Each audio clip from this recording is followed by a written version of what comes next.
Assalamualaikum anak-anak. Waalaikumsalam.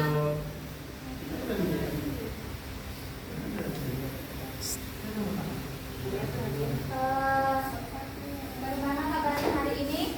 Baik. Alhamdulillah, semoga kita semua dalam keadaan sehat walafiat dan selalu dalam lindungan Allah Subhanahu wa taala.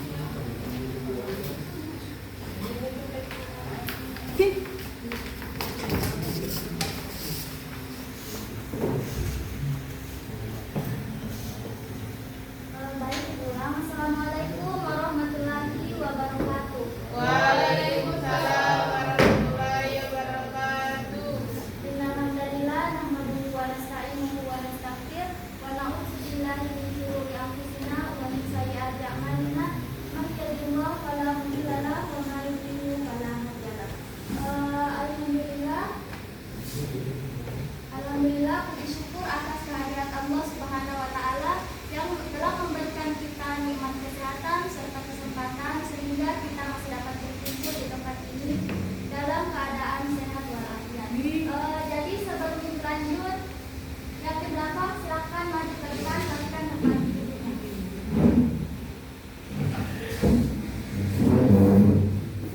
Apa gue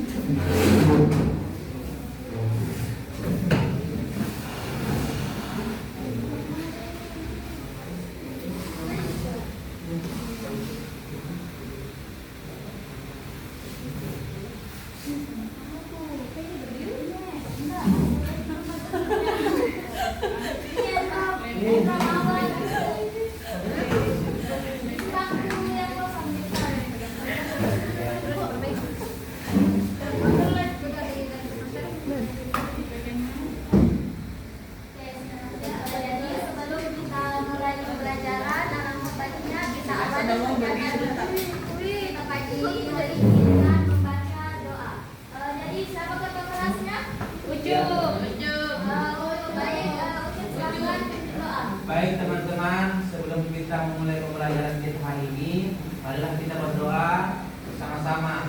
Doa dimulai. Bismillahirrahmanirrahim. Rabbi zidni ilman warzuqni fahman. Sudah selesai. Jadi anak-anak silakan dengan temannya masing-masing ya.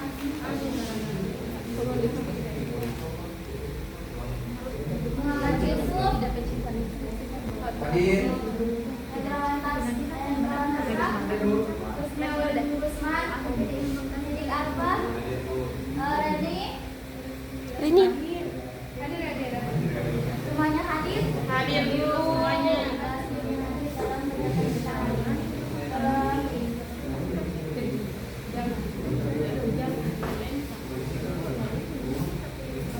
Anak-anak sebelumnya masih ada yang ingat materi apa yang kita pelajari pekan lalu? Tentang rukun iman dulu. Oke, kita pada pekan lalu telah membahas tentang rukun iman. Masih ada yang ingat apa itu rukun iman?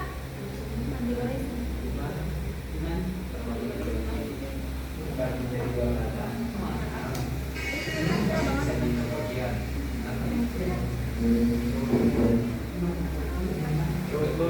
Rukun iman itu menjadi dua kata. Ada rukun dan iman. Rukun itu suatu yang menjadi kewajiban.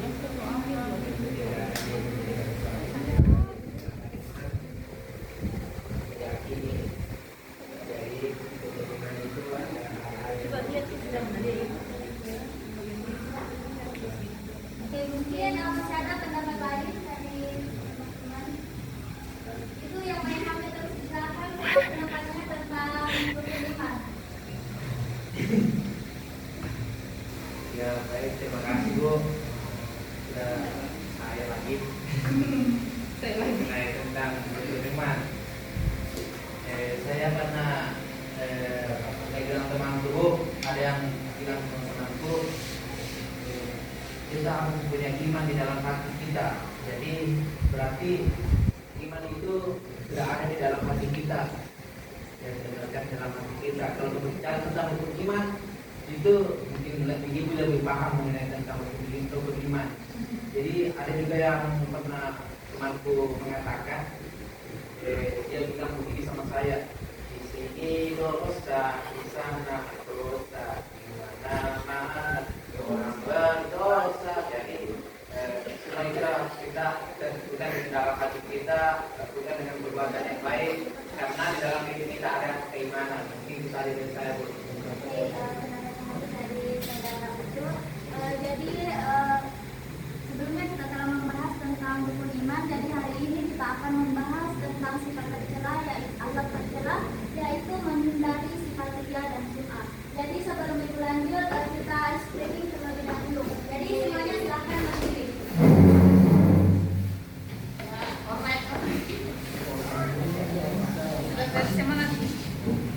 Jadi explainingnya itu mulai berdiri. Jadi explainingnya itu tepung pagi, siang, sore, malam. Semuanya ada yang tahu? Belum Bu. Jadi kalau tepung pagi itu 1 kali, siang 2 kali, sore 3 kali, kalau malam tidak ada. Ya. Oke, jadi kita mulai. Tepuk pagi, tepuk sore, tepuk siang, tepuk sore, tepuk pagi. Siapa yang salah?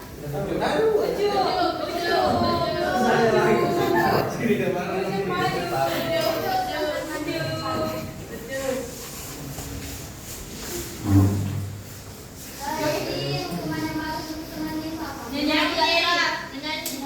Lagu daerah. Oke, sesuai dengan Top, top. teman-temannya. Top, top. Silakan. Top. Semuanya diam. Duduk.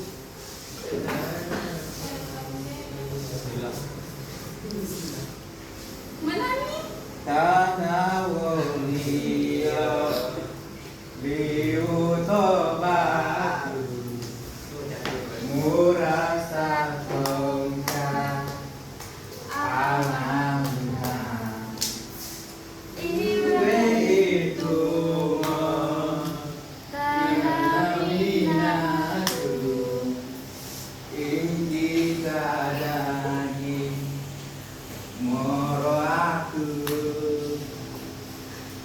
Tula morika Tungalimu amaya Mayana mancuana Meposau sau aku Tula morikana Tungalimu amaya Kambeana manjuana Meposau sau tanah kodio Liutoba aku Murasa tongkang Anawali Oke, terima kasih kepada saudara. Tepuk tangan dulu untuk temannya.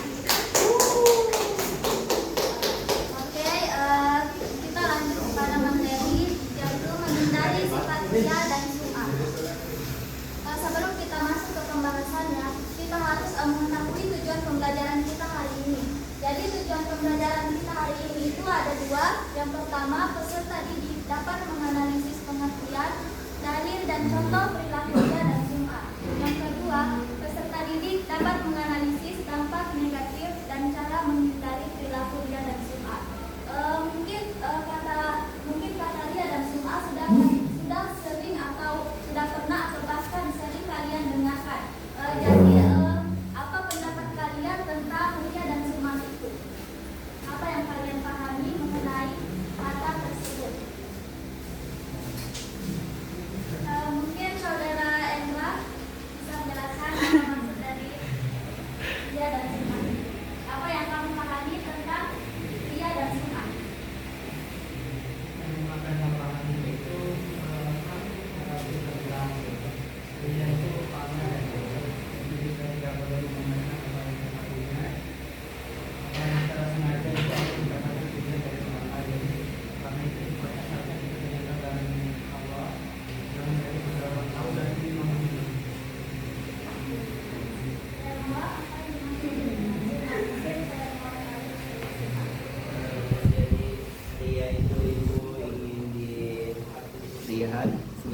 sum'ah itu ingin dipuji.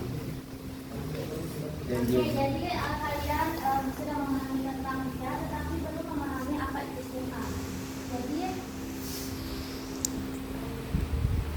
Jadi definisi ria secara bahasa berarti menampakkan atau memperlihatkan. Secara istilah, ria yaitu melakukan ibadah dengan niat supaya mendapat pujian atau penghargaan dari orang lain. Sedangkan sum'ah secara bahasa berarti memperdengarkan. Secara istilah, sum'ah yaitu memberitahukan atau memperdengarkan amal ibadah yang dilakukan kepada orang lain agar dirinya mendapat pujian atau sanjungan. Jadi kedua sifat tersebut sama-sama merupakan sifat yang tercela karena dia ingin dipuji oleh orang lain. Tetapi caranya itu berbeda. Kalau ria, dia caranya memamerkan apa yang dia miliki, sedangkan sum'ah dia memperdengarkannya kepada orang lain. Ria dan sum'ah merupakan sifat yang tercela yang menyebabkan amalan itu menjadi sia-sia.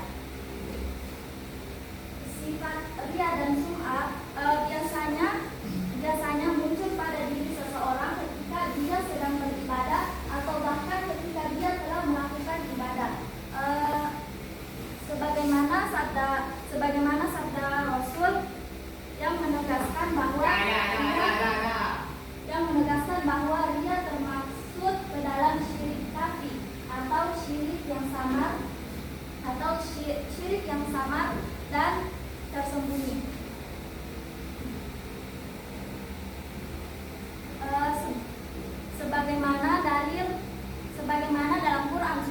Sebagaimana firman Allah dalam Quran surah Al-Baqarah ayat 264, mungkin saudara Sidik bisa membacakan dalil tersebut.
Coba saudara Saki ulang. Ya ibu, kasih bu.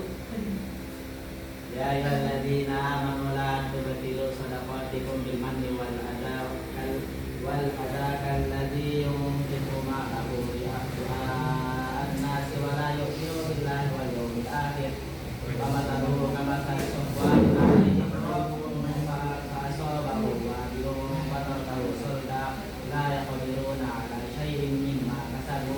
Wallahu la yahdil qaumal kafirin. Masyaallah. Kepada saudara Saki, coba saudari Yang Nisa artinya bacakan artinya. di training udah. Bisa. Wahai orang-orang yang beriman, janganlah kamu merusak sedekahmu dengan menyebut-nyebutnya dan menyakiti perasaan penerima, seperti orang yang menginfakkan hartanya karena ria atau pamer kepada manusia dan dia tidak beriman kepada Allah dan hari akhir. Perumpamaannya orang itu seperti batu yang licin yang di atasnya ada debu. Kemudian batu itu ditimpa hujan lebat, maka tinggallah batu itu licin lagi. Mereka tidak memperoleh sesuatu apapun dari apa yang mereka kerjakan, dan Allah tidak memberi petunjuk kepada orang-orang kafir. Masuk kepada saudari Nisa. Jadi maksud dari ayat tersebut, sebagaimana pada perumpamaan orang itu seperti batu yang licin yang di atasnya ada debu. Kemudian batu itu ditimpa hujan lebat, maka tinggallah batu itu licin lagi. Maksudnya, ketika kita berbuat baik, tetapi bukan hanya untuk Allah Subhanahu wa Ta'ala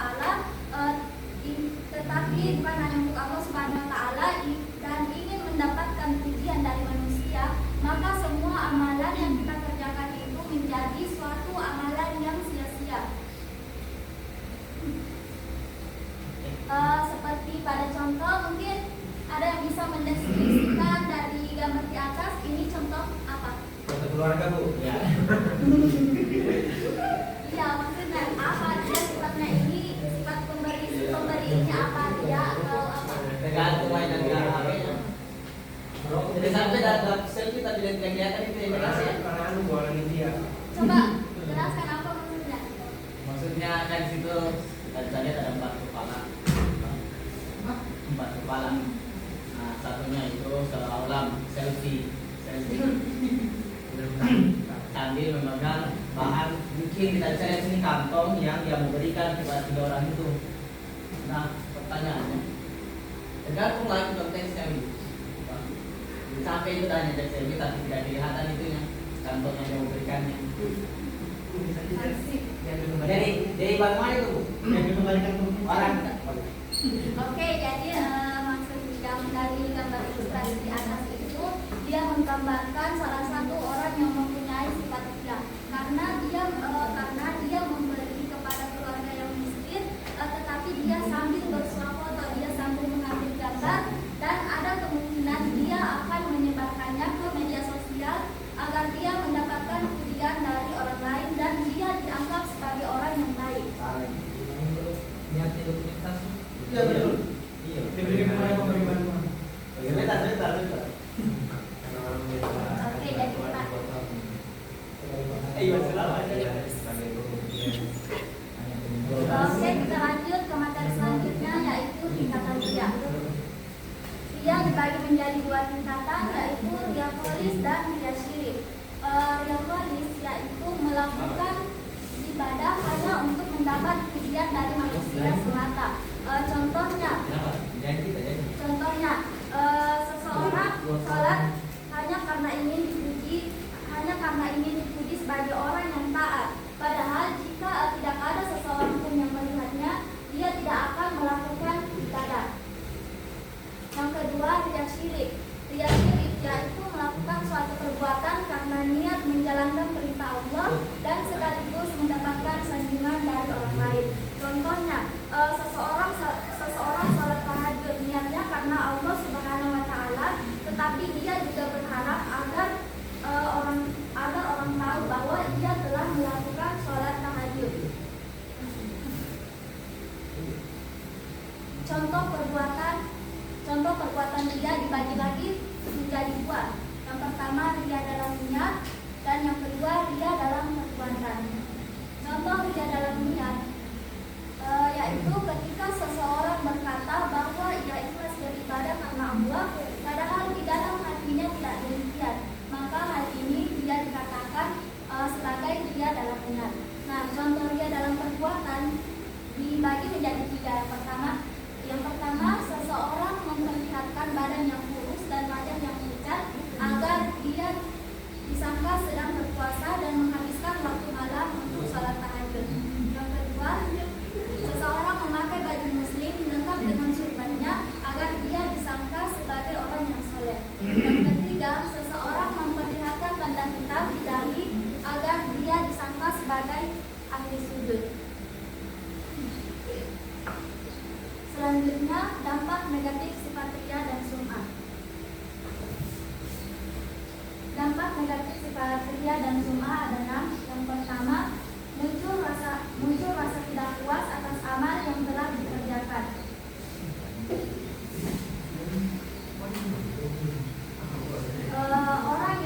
Orang yang mempunyai sifat ria dan sum'ah biasanya dia tidak pernah merasa cukup dengan amal kebaikannya, karena yang dia cari adalah pengakuan dari manusia, bukan ridha Allah Subhanahu Wa Taala. Jika dia tidak mendapat pujian atau sanjungan, maka dia akan merasa bahwa amal yang telah dia kerjakan itu sia-sia karena dia tidak mendapatkan pujian dari orang lain. Yang kedua, muncul rasa gelisah saat melakukan amal kebaikan.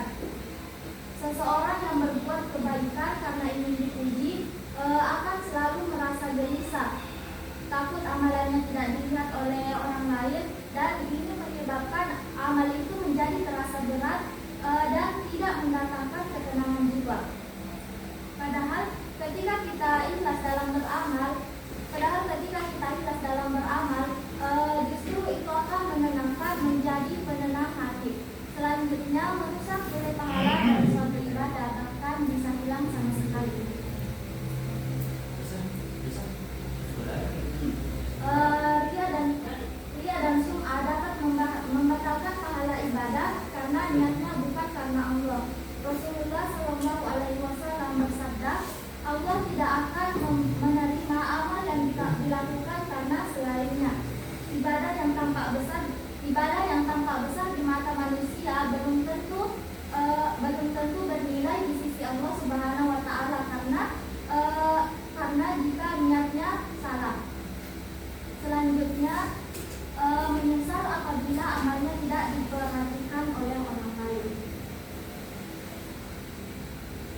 menyesal apabila amalnya tidak diperhatikan oleh orang lain. Dan yang keenam, menimbulkan sentimen pribadi dari orang lain karena adanya perasaan iri dan dengki. Sifat ria dan sum'ah bisa memicu rasa iri dan dengki dari orang lain. Ini menyebabkan hubungan sosial menjadi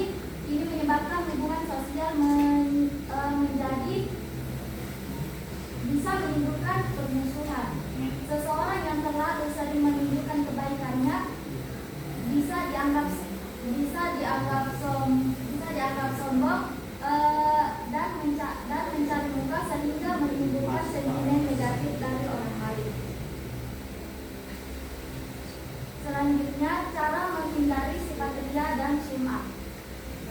Cara menghindari sifat ria dan sum'ah yang pertama itu kita harus meluruskan niat. Seperti yang kita tahu bahwa segala sesuatu yang kita lakukan itu tergantung daripada apa yang kita niatkan.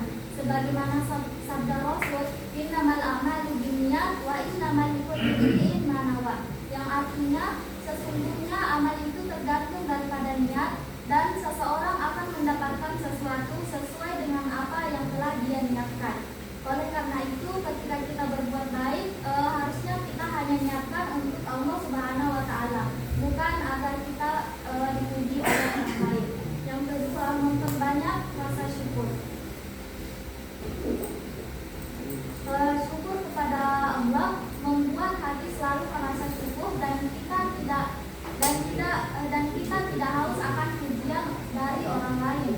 Orang yang bersyukur senantiasa akan mengakui bahwa segala keberhasilan dan kemampuan itu berasal dari Allah Subhanahu wa Ta'ala, bukan dari dirinya semata. Dan dengan demikian tidak ada dorongan untuk pamer atau mencari pengakuan karena semuanya dikembalikan kepada Allah Subhanahu wa Ta'ala.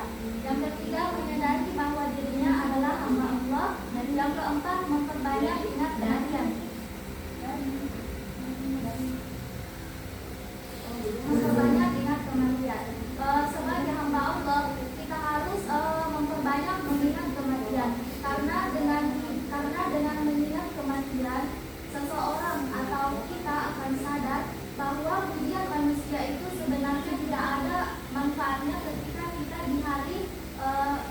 di akhirat kelak. Yang bernilai adalah amal ibadah yang telah kita lakukan, yang benar-benar niat karena Allah Subhanahu wa Ta'ala. Maka mengingat kematian akan mendorong seseorang untuk selalu meluruskan niatnya dan menghindari sifat ria. Dan kelima, memohon pertolongan Allah Subhanahu wa Ta'ala. Tidak ada yang bisa menjaga kita dari penyakit hati kecuali Allah Subhanahu wa Ta'ala. Oleh karena itu, kita harus selalu memohon pertolongan Allah Subhanahu wa Ta'ala agar kita selalu dijauhkan dari sifat ria dan sum'ah. Yang keenam, membiasakan hidup sederhana. Dengan sikap hidup sederhana, kita akan selalu mengingat Allah dan kita tidak ada keinginan untuk menunjukkan diri atau pamer kepada orang lain. Jadi ini materi yang sempat Ibu bawakan. Jadi kita lanjut ke sesi bagian kelompok. Ke sesi berkelompok. Jadi kita bagi menjadi dua kelompok, satu kelompok putra dan satu lagi kelompok putri. Tugasnya itu kelompok putra mencari contoh kehidupan sifat ria dalam kehidupan sehari-hari dan kelompok perempuan mencari contoh sifat sum'ah dalam kehidupan sehari-hari. Ibu kasih waktu 3 menit.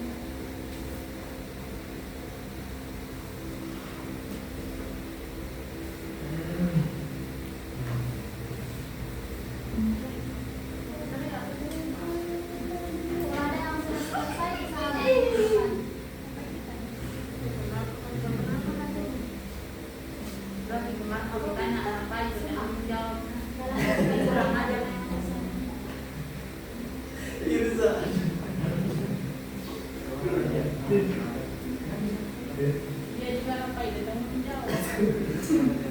Persatuan satu apa ini satu.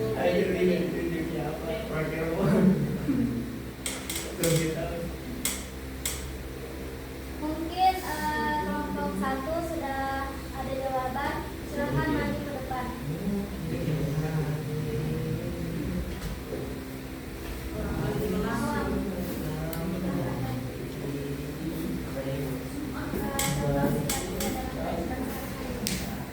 Jadi contoh sifat pria dalam kehidupan sehari-hari itu kayak kita pergi sholat, ini contoh ria, kayak kita pergi sholat kalau misalnya banyak orang kita semangat sekali. Berarti kalau sedikit orang kita malas-malas pergi sholat, itu sifat pria. Jadi semangat.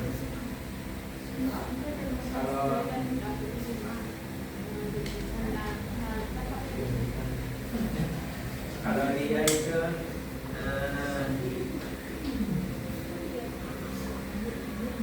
ini dipuji. Pada kelompok 1 selanjutnya kelompok 2 perwakilan kelompok 2 silakan maju ke depan. Mirsa silakan.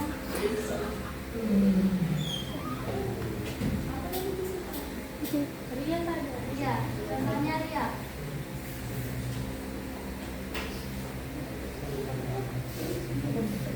Contohnya Ria. Waria. Contoh Ria itu seperti Depan. Maju.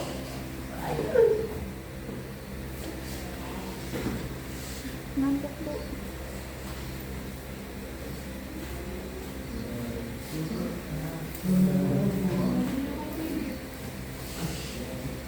Contoh sifat dia itu misalkan saya bersedekah, terus saya memvideo diri saya sedang bersedekah Bu. Supaya memperlihatkan kepada orang lain. Supaya saya memperlihatkan kepada orang lain bahwa saya bersedekah Bu. Oke. Jadi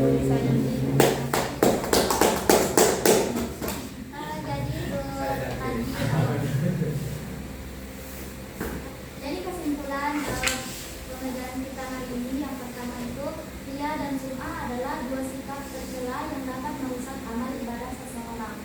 Ria adalah melakukan suatu amal ibadah dengan maksud ingin dipuji atau dilihat oleh orang lain. Sedangkan sum'ah dia mempergunakan atau menceritakan amal baiknya kepada orang lain agar dia mendapatkan pujian. Kedua sifat ini dia dikatakan sebagai syirik kecil. Mengapa dia dikatakan sebagai syirik kecil? Karena dia itu menyekutukan Allah di dalam niatnya.